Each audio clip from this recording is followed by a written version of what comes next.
El día de ayer en el diario El País publicaron una pequeña entrevista que le hicieron a Diego Enrique Osorno en razón de un nuevo libro que está presentando que se llama Mundo Enfermo.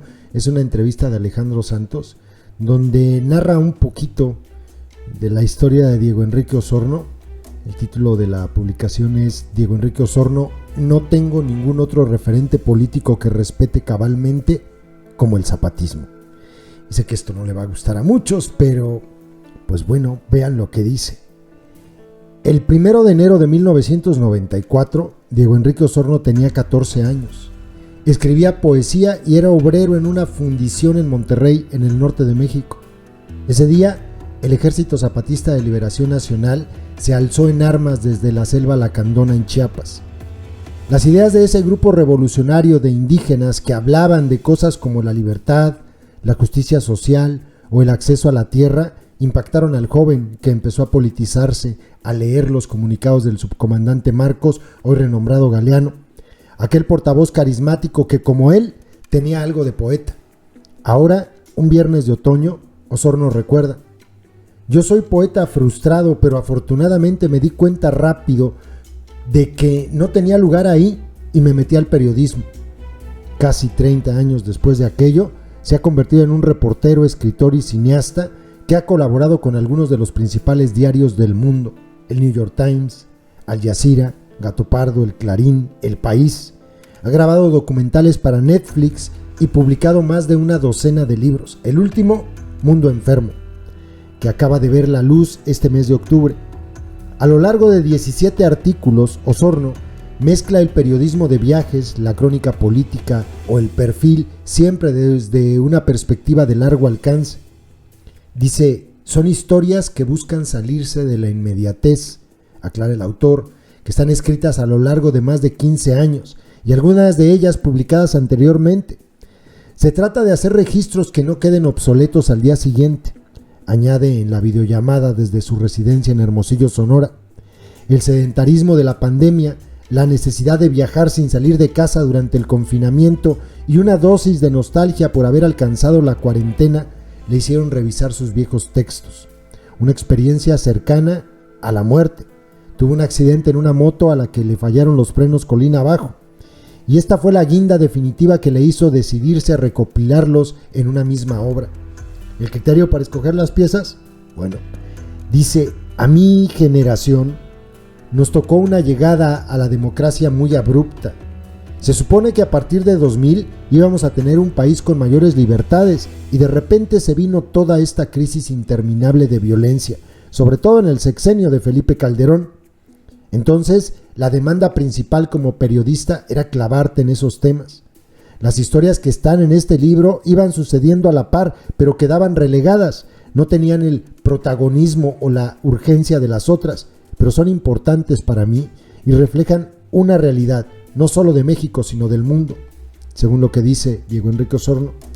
Cada crónica, un salto alrededor del globo, una constelación de hilos rojos sobre el mapa que marcan su camino, de un viaje turístico a Israel y Palestina para visitar los lugares sagrados de la mano de los legionarios de Cristo, a un amplio perfil del escritor mexicano Juan Villoro durante una estancia en Barcelona, 4 viajes a Cuba, una visita a los fiordos noruegos, Venezuela, Francia, Líbano, las Islas Caimán, un reportaje sobre el actor mexicano Gael García Bernal mientras este asistía a una convención para la legalización de la marihuana en Brasil.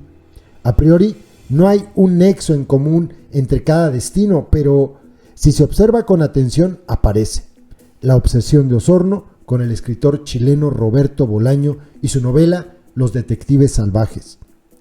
El subtítulo de Mundo Enfermo, Viajes infrarrealistas, hace referencia al movimiento poético que Bolaño y Mario Santiago Papasquiaro crearon en la década de los 70, cuando el autor chileno se encontraba en Ciudad de México, exiliado de la dictadura de Augusto Pinochet. El libro incluso abre con un poema del escritor.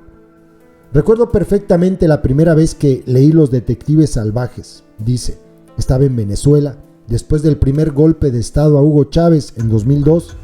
Me acuerdo de la fascinación que sentí al leerlo. Conecta con mi alma de poeta frustrado y también con mis preguntas de investigador que trata de entender la realidad, pero no entiende nada. Casi todas las crónicas tienen algún guiño, algún rastro que, de seguirlo, lleva hasta el escritor chileno. A partir de la lectura de Los Detectives Salvajes, todas las experiencias con la obra de Bolaño fueron muy reveladoras. En honor a ello, voy dejando las marcas de su presencia en mí a través de los viajes.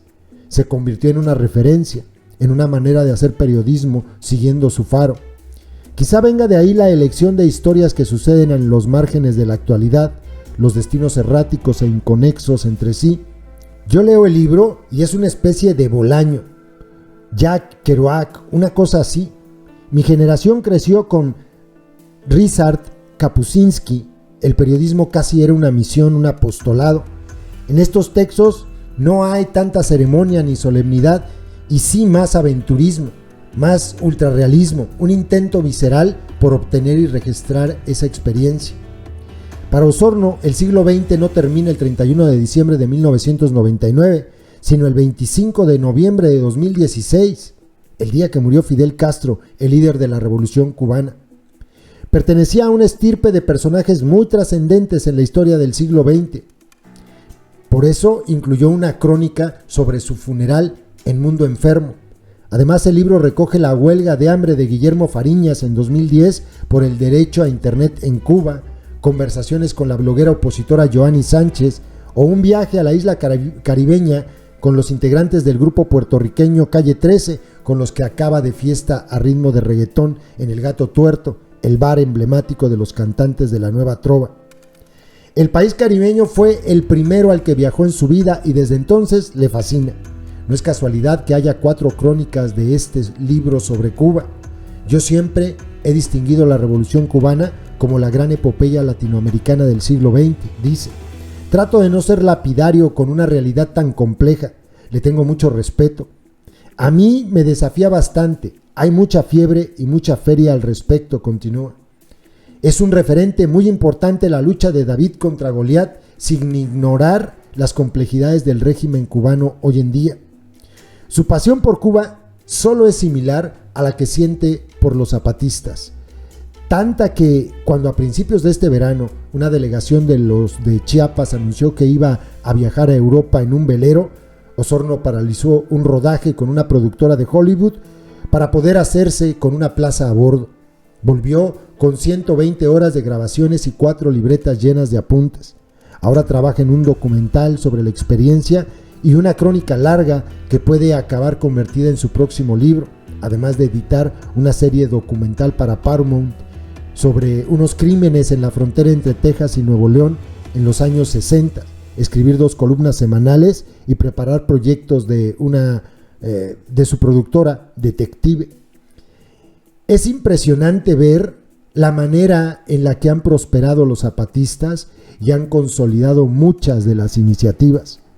Creo que yo no tengo ningún otro referente político que respete cabalmente en México, ni en ningún otro sitio como el zapatismo. Son un ejemplo de dignidad frente a la descomposición política que predomina. Cuando uno siente que esto ya valió madre, estás noqueado por la realidad política, llegan ellos y dicen, vamos a cruzar el Atlántico, organizar la resistencia, no importa que haya una pandemia, y lo vamos a hacer en un velero, alaba el autor. Una suerte de fuente de esperanza para almas utópicas necesaria en un mundo enfermo. Como Ulises Lima y Arturo Velano, los protagonistas de Los Detectives Salvajes que huyen de Ciudad de México en la tercera parte de la obra, Los Desiertos de Sonora, Osorno encontró refugio hace tiempo en el calor de Hermosillo. Desde allí espera, lee, investiga, graba, escribe y planea su próximo movimiento, el momento de volver a coger una libreta, una cámara y buscar un nuevo caso, un nuevo destino.